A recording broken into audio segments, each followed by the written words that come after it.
questions 11 through 20 on the 2012 grade 10 AMC 10A. Externally tangent circles with centers at points A and B have radii of length 5 and 3 respectively. A line externally tangent to both circles intersects ray AB at point C. What is BC? So here is our diagram. We've got two circles, and then we've got these two lines. And then let's label this. First, we have to draw a couple of tangent points. So this is a tangent point, and this is also another tangent point, approximately here. So like that. And now we can label it. So A and B for 5 and 3. So this is A and this is B. And those radii are 5 and 3 respectively. And then you got this line that's tangent. So this is 90 degrees right there. And that's 90 degrees also. And they are telling me that that line that's external, that's tangent to both those circles at these points, eventually meets up with the line that goes all the way through AB. And that point is right here. And that is C. So they want you to find the length BC. So the length from there to there. Okay. Well, it's very clear that we've got two triangles that are similar. That one and the big one. Because they share this angle, both those triangles, and then both of these angles for there and there would be 90 minus x in terms of their value. That would be 90 minus x, and so would that one. The angle is 90 minus x. So obviously those two triangles are similar. So we can create a similar triangle situation. It would be 3 over BC is the same as 5 over AB plus BC. And AB we know because from B to the edge of that circle is 3, that's just the radius. And from A to the edge of that larger circle is 5. So A to B is just 8. So this really is just 5 over 8 plus BC, and that is 3 over BC. So now cross multiply and you get 5 BC is equal to 24 plus 3 BC. And then if you do the algebra here, you get 2 BC is equal to 24, and therefore BC is equal to 12. So number 11, the answer is 12, which is choice D. A leap year, if a year is a leap year if and only if the number is divisible by 400, such as 2000, or divisible by 4 but not 100, such as 2012. The 200th anniversary of the birth of novelist Charles Dickens was celebrated on February 7th, 2012, a Tuesday. On what day of the week was Dickens born? So leap years is something we have to discuss. Well, from the time he was born in 1812 to 2012, how many leap years are there? Well, obviously I'm not going to list them all, but let's just talk about it briefly. 1816, 1820, and so on, right? Every 4 years. But there's one year in here that we cannot count, and that is the year 1900. Why? Because it is not a leap year according to that statement. It is divisible by 4, but not by 100. Those numbers cannot be leap years. 1900 is divisible by 4, but it's also divisible by 100, and therefore it can't be a leap year. So all these numbers are going to be leap years that are divisible by 4 except 1900. So this is the one that I can't count, but I can count 2008 and all the other ones. So first and foremost, I have to figure out what is my range. Well, he was born February 7th, 1812, and leap years will change the last day of February, right? You'll have an additional day in February, so February 29th. So I definitely would include 1812, but I do not need to include 2012. Why? Because I'm not going up to February 29th. I'm stopping at February 7th. So I really just need to include these years right here. 1812 to 2008. How many leap years are there? Well, the first thing we just need to do is figure out how many of those years are divisible by 4. And that's just easy. You just take 2008 minus 1808, right? That would give you all of these guys. And then just divide that by 4. And then, of course, I've got to subtract 1 because I cannot count this guy here. And when you do that math, you get 49. So there's 49 leap years. So that means from 1812 all the way until 2008, there's 49 extra days. So now what we have to do is look at the fact that in each of those years, those 200 years, there's 365 days. So 200 times 365, plus these additional 49 days because of the leap year. And then that number, I have to divide by 7, because every 7th day, it's going to be a Tuesday. So I have to figure out what is the remainder. And when you do this math, you get 10435 with a remainder of 4. So it's not a perfect match. If I have Sunday, Monday, Tuesday, Wednesday, Thursday, Friday, Saturday, and he was born on Tuesday, I've got to count 4 days behind. I'm counting backwards, right? So 1, 2, 3, 4. This is the day he was born because it's a remainder of 4. So number 12, the answer is a Friday, and therefore number 12, the answer would be A. An iterative average of the numbers 1, 2, 3, 4, 5 is computed in the following way. Arrange the 5 numbers in some order. Find the mean of the first 2 numbers, then find the mean of that with the 3rd number, then the mean of that with the 4th number, and finally the mean of that with the 5th number. What is the difference between the largest and smallest possible values that can be obtained using this procedure? So let's start with the numbers arranged as 1, 2, 3, 4, 5, and then we'll do it in the other way, 5, 4, 3, 2, 1, and I'm pretty sure this is how we will get the largest and the smallest possible values. So let's start this. So first take the first 2 numbers and you get the average. So 1 plus 2 is 3 divided by 2, and 1.5 is the average. Then you take that number and use it with 3, the next number. So 1.5 plus 3, which is 4.5, divide that by 2 to get the average, and you get 2.25. Then you take that number and add it with 4. So 2.25 plus 4 is 6.25 divided by 2 is 3.125.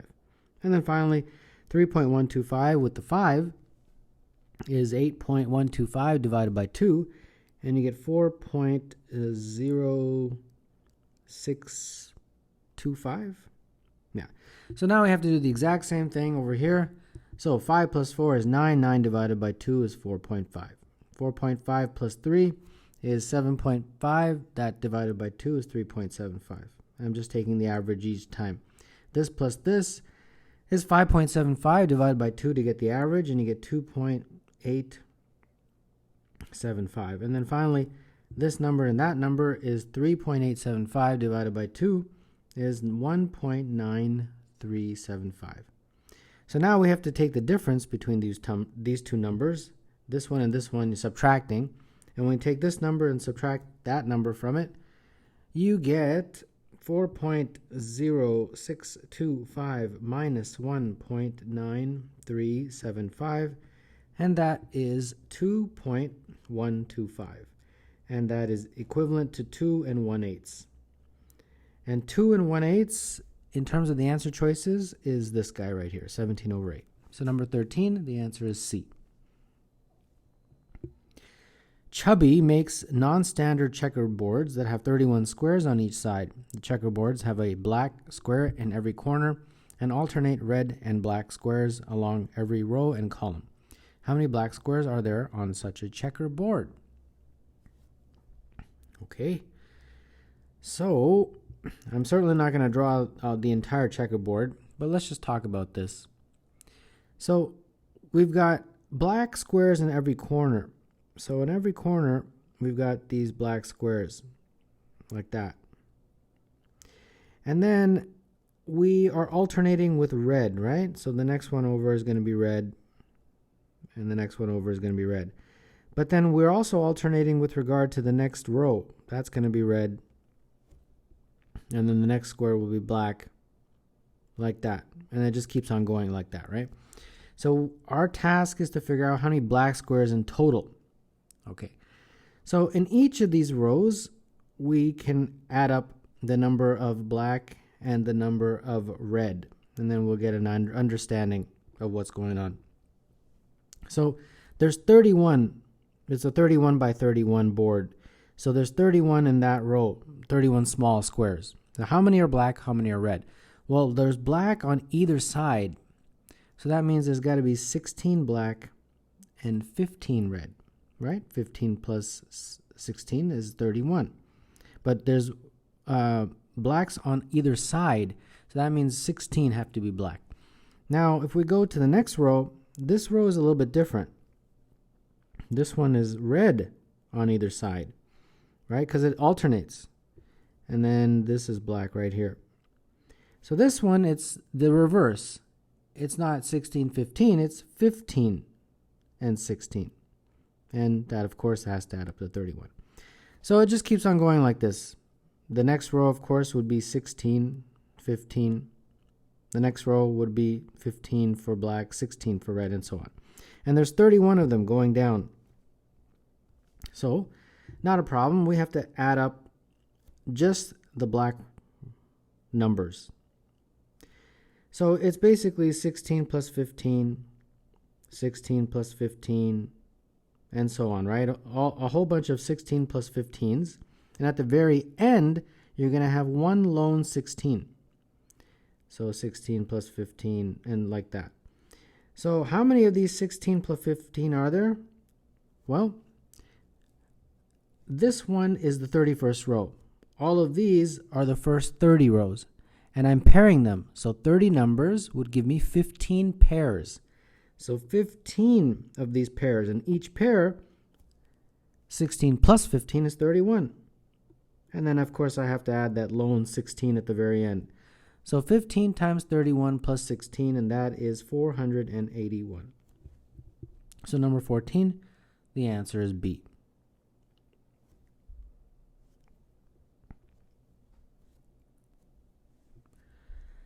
3 unit squares and 2 line segments connecting 2 pairs of vertices are shown. What is the area of triangle ABC?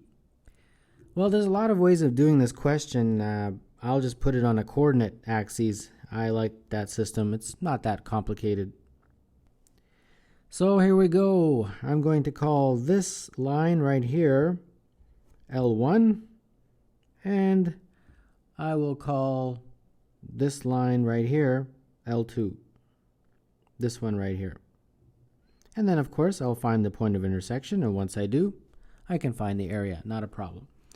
Okay, in any way you would like to start is fine. Let's start with this one right here that I've labeled L1. So L1, as all lines, would have y is equal to mx plus b as the equation. Now let's label some of these points. This is 0, 0, this point right here. And this point B, because it's a unit square, it's 1 and then 2. So this is going to be 1, 2 in terms of the coordinate. So let's plug those in. If you plug in 0, 0, you immediately get that b is equal to 0. So that's very good. Now plug in this point 1, 2, 1 for x, y for 2, and you get 2 is equal to m. So the equation of that line is y is equal to 2x. All right. So now let's figure out the equation of L2. Again, y would be equal to y is equal to mx plus b. Now, for this line, we need to first label these points. That one is 2, 1. And this point A is 0, 2. So let's substitute. It doesn't really matter what order you do it in. Let's substitute one of these into this guy. We can put in 2 for x, this one, and 1 for y, and you get y is equal to 2m plus b. And then if I put in this one, I get 2 is equal to b. Okay? Substitute this into this one, and that would give me 1 is equal to 2m plus 2, and therefore negative 1 is 2m. M is therefore equal to negative 1/2. So that equation is y is equal to negative a half plus 2. I have to now take this equation, that equation, and find the common intersection point, which is C. So 2x is equal to negative x over 2 plus 2. If I add the x to both sides, I will get 5 over 2. X is equal to 2, and therefore x is equal to 4 over 5. Yeah. And therefore y, I can substitute x into any of those equations, and it's just going to be 8 over 5. So that means this point C is 4 over 5 and 8 over 5. So the area of ABC is 1/2 base times height. The base is from here to here, which is just 1. And the height is going to be from here to here. And that you can get from the fact that this is 2. And from here to here is the y-coordinate, which is 8 over 5. So this height has got to be 2 minus 8 over 5, which is just 2 over 5. So that's the height. And therefore, this is 1 over 5. That's the area of ABC. So number 15, the answer is 1 over 5, and that would mean it is choice B. Three runners start running simultaneously from the same point on a 500-meter circular track. They each run clockwise around the course, maintaining constant speeds of 4.4, 4.8, 5.0 meters per second. The runners stop once. They are all together again somewhere on the circular course. How many seconds do the runners run? Well, because it's a circle, and in general, whether the track is a circle or an oval, eventually runners will get lapped. And what that means is as they're running along, eventually a runner will be so far ahead that he will be an entire lap ahead of the other runner. And that will allow the runners to meet. Otherwise, there'd be no way of them meeting if it wasn't circular. So what we have to do is figure out that how can they meet like that? So for example, the runner who's running 5 meters per second, he runs for a certain amount of time, and that will give me his distance. Now, the other runner is running 4.8 meters per second, and then the same amount of time, he's not going to achieve the same distance, but he will achieve a distance that is 500 meters less, perhaps. So if this is D, this would be D minus 500. And because he's exactly 500 meters behind, he would be at the same point. You see what I mean? Because it's a lap. 500 meters is one lap. So this is really what we have to solve. So that's pretty straightforward. 4.8 m. Oh, actually, don't put it in the m, meters per second. You don't need that. It just makes it confusing. You don't need the units. Just 4.8 times t, that's good enough. And then it equals d minus 500, but d is this. It's just 5t minus 500. So we got 500 is equal to 0.2t. And then if you multiply both sides by 5, you get t equal to 2,500. And that's it. And then, of course, verify that this works for 4.4. 4.4 times 2,500, what would that give me? Well, if you do that, you will get 11,000. Now you say, well, 11,000, does that make sense? And the answer is sure. Because if you look at the distances of the other guys, 5 times 2,500, that's 12,500. And then 4.8 times 2,500, that is 12,000. So they're all multiples of 500, so that means they are going to definitely meet at the same point, since the fastest guy has lapped the second guy by 1 lap, but he's lapped the slowest person by 3 laps. But they end up at the very same point, and that's why 2,500 makes perfect sense as a time. So that would mean choice C.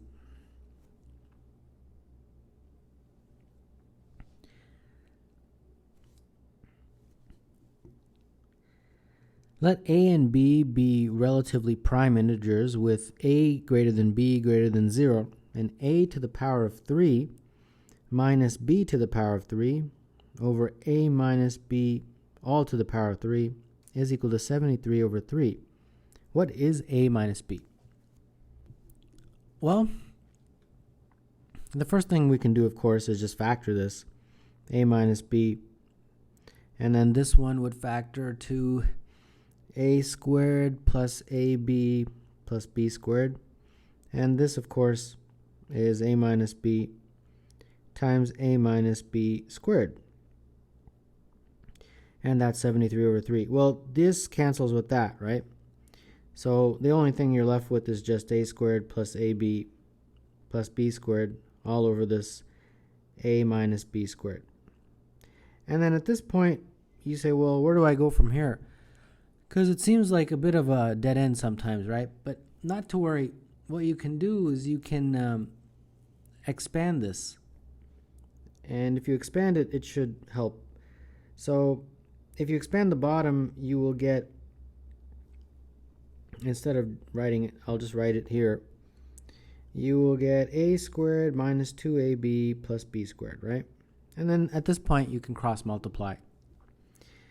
But I think an easier way is just to work with this. It's already in such a nice form. We know for a fact that a squared plus ab plus b squared must be some multiple of 73, so 73n.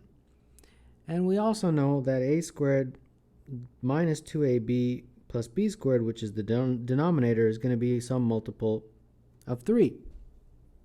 That's the only way you're going to have a ratio of 73 over 3. So now that we have these two equations, you might as well work with them.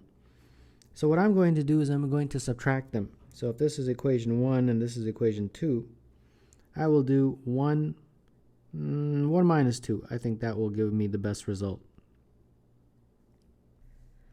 1 minus 2 would give me the following result. It would be basically 3ab, because all the other ones cancel. And on the other side is just 70n. That's it. So at this point, you have to do a little bit of thinking. You got 3 times a times b is going to be equal to 70. Well, 70 in prime factors is 2 times 5 times 7. And then you've got this n here, whatever n is. So I've got 3 numbers here, and I've got a whole bunch of numbers here. How can I make this work? Well, let's see here. N most likely is 3, right? Because there's no other 3 here. So that's my guess, that n is 3. If n is 3, then this is 3, this is 3. So now all we're really left with is a times b has to be some combination of 2 times 5 times 7. So we just fiddle around with this. How about if a is 2 times 5 and b is that 7? If this is going to work or not, we shall see. That would make a 10. So a is 10 and b is 7. And I think that will work. But let's verify. Let's see here. Let's go back to our original expression here. A to the power of 3 is just 1,000. B to the power of 3 is what, 243 or 343? And then a minus b is, in this case, 10 minus 7, which is 3. And then 3 to the power of 3 is 27. And this is indeed 73 over 3, in lowest terms, of course. So that means a minus b, which is what they're asking for, is just 10 minus 7, which is 3. So all that hard work to get 3. And therefore, number 17, the answer is C.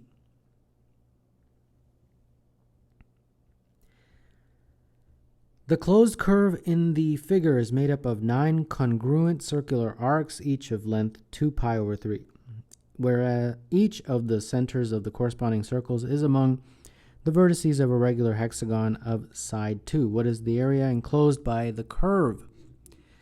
So we need a little bit of a strategy before we tackle this, and here's the strategy. First, let's connect these dots to form that hexagon that they have talked about in the opening stem. Okay. Now, what the strategy will be is as follows. First, I'm going to try to find the area of these guys right here. So I'll just shade them in. Those, and then once I get that, then I'll talk about the rest. Now, those are very interesting because when you actually add them up, they will make up 2 full circles. But of course, that has to be explained. And the first thing I need to do to explain that is tell you about that angle. In a hexagon, the sum of the internal angles is always 720.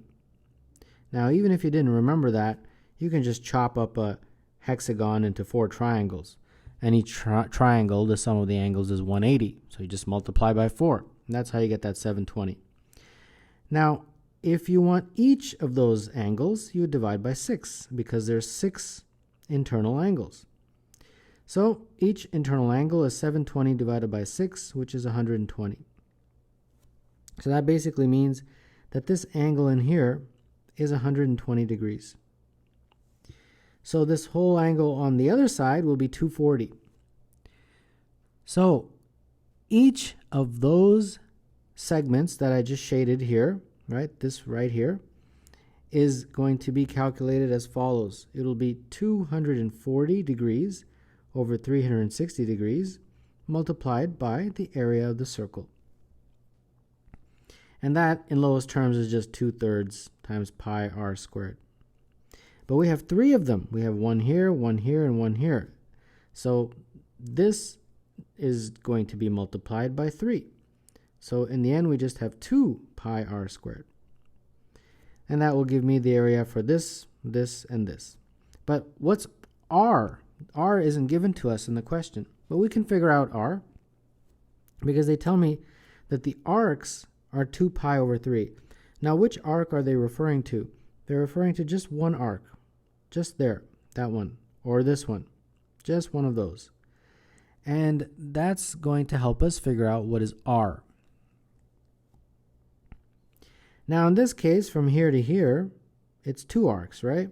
So if one arc is 2 pi over 3, from here to here, I'll just label it in red, is going to be 2 times 2 pi over 3. And that is going to be the circumference that I just labeled in red. And that is 240 degrees over 360 degrees times the full circumference of a circle, which is pi times 2r. So simplifying, you get 4 pi over 3 is equal to 2 over 3 times pi times 2 times r. And this gives me pretty much r is equal to 1 because everything else cancels. So that's very helpful. R is 1, so therefore this is just 2 pi. So that means this, this, and this add up to 2 pi. So that takes care of that part. Now we have to take care of this inner segment right here, right? This whole thing. That has to be calculated. Now, how are we going to calculate that? Well, again, a little bit of a strategy is required. That inner part, I'll just call it I for inner. You can call it anything really, it doesn't matter. How we're going to do that is you're going to calculate the area of the hexagon. And then from it, you're going to subtract these 3 areas. This one, and this one. If you subtract those 3, we can get the I. So I'll just call it minus 3 of those circles. We'll just call it C. C for circles. They're not really circles, but whatever. I mean, they're part of a circle. So that will give us I, and then once I get I can add it to this and get the full area. Well, hexagon, that's going to be a little bit of work, so I'll keep that in there for now. But the circle shouldn't be too much of a problem. This is, again, 120 degrees, right? So it's 120 over 360 times pi r squared, each of those segments. And that basically means this is going to be 120 over 360 is 1/3. So 1/3 times 3 is just 1. And then r is 1, so this just becomes pi. So maybe I'll just write it out. Maybe that was a little too fast. This is 1/3 This is 1 squared. And then this is just going to be pi. And that's it. So now I have my final task of figuring out the area of the hexagon. And the hexagon is going to, it shouldn't be too big of a problem. I'll draw it out again. So here's the hexagon, right? And I'm going to cut it into some parts here. And that'll make it easier for me. Now let's label this. This is the hexagon in the diagram, right? So from here to here is the radius, and so is this. So since the radius is 1, that whole side is 2. And this is 2, and this is 2, and so on. And then now all we have to do is figure out the length from there to there. Once we do that, we'll be able to figure out the area. Now this is going to be a 30, 60, 90 triangle because this is 90, and remember the internal angle is 120. So if that's 90 and the internal angle is 120, this angle is 60, and therefore, sorry, that angle is 30 and then the other one is 60. So this is one of those 30, 60, 90 triangles, and as always the ratio of the sides is 1, 2, and root 3. So that means this is 1 right here, and this is root 3. So it works out really nicely since that side is 2. So now we have enough to figure out the area of the hexagon. Hexagon will be basically the area, this rectangle, which is 2 times 2 root 3, right? This is 2, and this thing is 2 root 3. And then we have 2 triangles, so 2 times 1/2, base times height. The base is 2 root 3, and the height is just 1.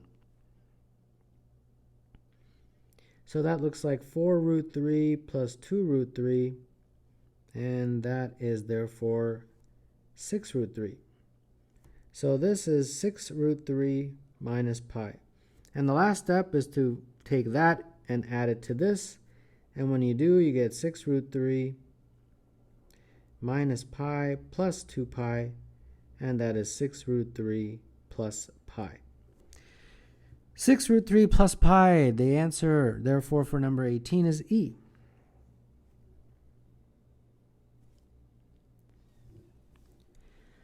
Paula the painter and her 2 helpers each paint at a constant but different rates. They always start at 8 a.m. and all 3 always take the same amount of time to eat lunch. On Monday, the 3 of them painted 50% of a house, quitting at 4 p.m.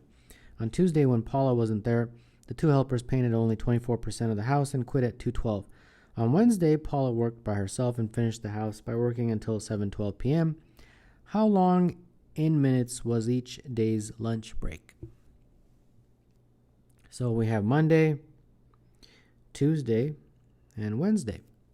So on Monday, all 3, so I'll call it Paula plus helper 1 plus helper 2, all of them are painting together, and they paint 8 hours minus the lunch break, and I'll call the lunch break T in terms of a time, and that equals 50%. So I'll just call it 50. I'll just say that the house is 100 square meters. It doesn't really matter. So that takes care of Monday. Now let's talk about Tuesday and Wednesday. Tuesday is just the helpers by themselves, so H1 plus H2. And they stop at 2:12, so that's 6.2 hours. And then again, I've got to subtract the lunch break. And that equals 24%, right? And then finally on Wednesday, it's just Paula by herself, and she's working until 7:12 p.m., so it's 11.2 hours. And then you also have to subtract that T, and that equals 26. So this is the system of equations. So now let's put this all together. We'll use this one right here. So P is 26 over 11.2 minus T. Correct? And then we've got H1 plus H2, but that, according to this one, is 24 over 6.2 minus T.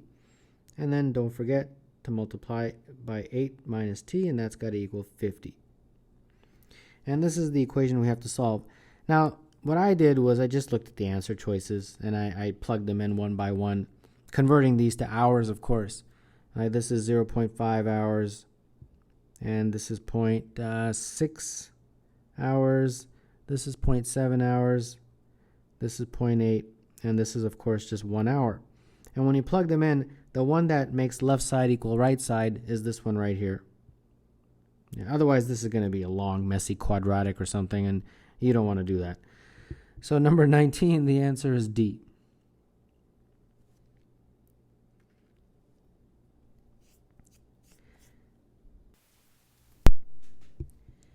A 3 by 3 square is partitioned into 9 unit squares. Each unit square is painted either white or black, with each color being equally likely, chosen independently and at random. The square is then rotated 90 degrees clockwise about its center, and every white square in a position formerly occupied by a black square is painted black. The colors of all other squares are left unchanged.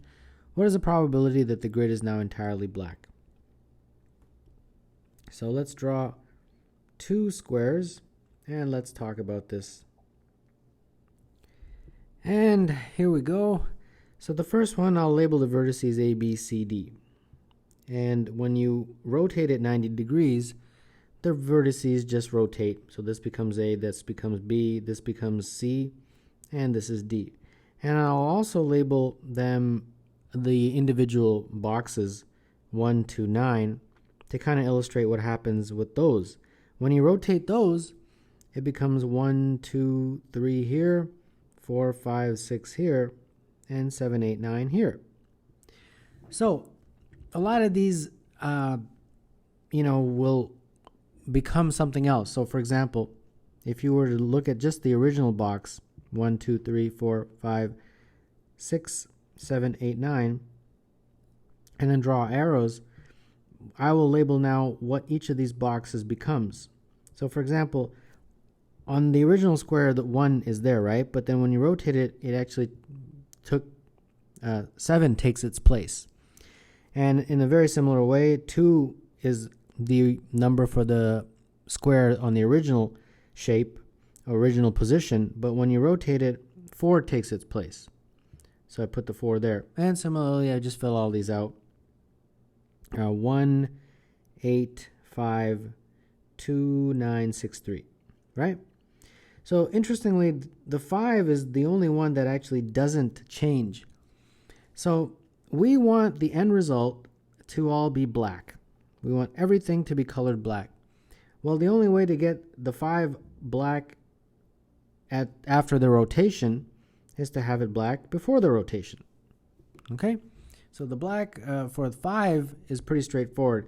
And the probability of that is a half. So that's the easiest one to explain.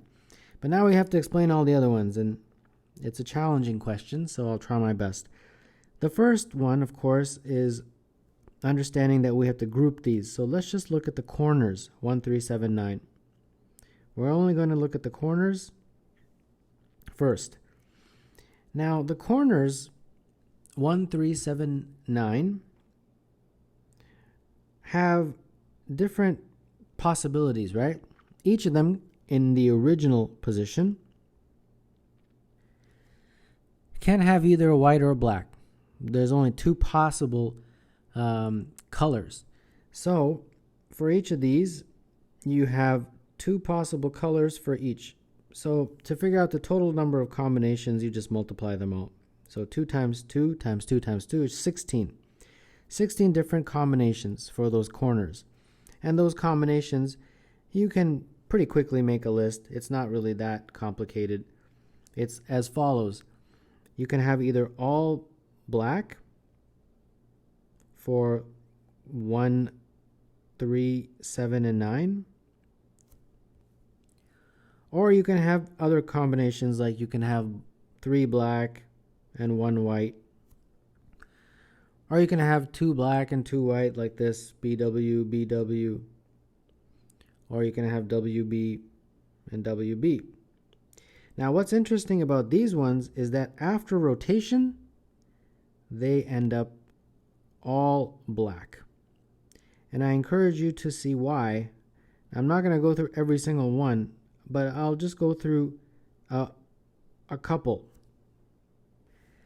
So the first one's pretty straightforward, right? They're all black in the beginning. Obviously, after rotation, they're going to stay black. So that one doesn't really need to be explained. But what about the next one? We'll write it here. This one's black, BBBW, right? So BBBW. Okay. When you rotate it, the B comes here. Then we have B here. And then the 9 goes here. It becomes B. And the W is here. So now let's talk about this. The question states that whenever you have a white that was previously black, you color it black. This is white, but it was previously black, so you color it black. And that's why BBBW, this one right here, becomes BBBBB, or whatever, right? So, like I said, I'm not going to go through every single one, but these 7, all when rotated and you follow the rules of the question, turn into all black. But there's more, right? These are not the only combinations. You have 16. I only labeled 1, 2, 3, 4, 7. And the reason I did that is because these are the only 7 of the 16 that become all black. All the other ones don't. And I'll just list those. And these are the other. So 1, 2, 3, 4, 5, 6, 7, 8, 9. And those ones, when you rotate them, you don't get all black. So of the 16, only 7 of the 16 result in all being black when you rotate and follow the rules. So we figured it out for the corners, 7 over 16. We figured it out for the 5 is 1 over half. And for the other guys, the 2, 4, 6, 8, the good news is that it's the exact same story as what we did right here. Exact same. And I encourage you to do that. I'll let you do it since it's exactly the same. I don't have to repeat myself. So the total probability will be this 1/2 times this 7 over 16 and times another 7 over 16 for the 2, 4, 6, 8 story. And that's going to be 49 over 256 times 2 is 512. 49 over 512 is the probability. Number 20, therefore, is A.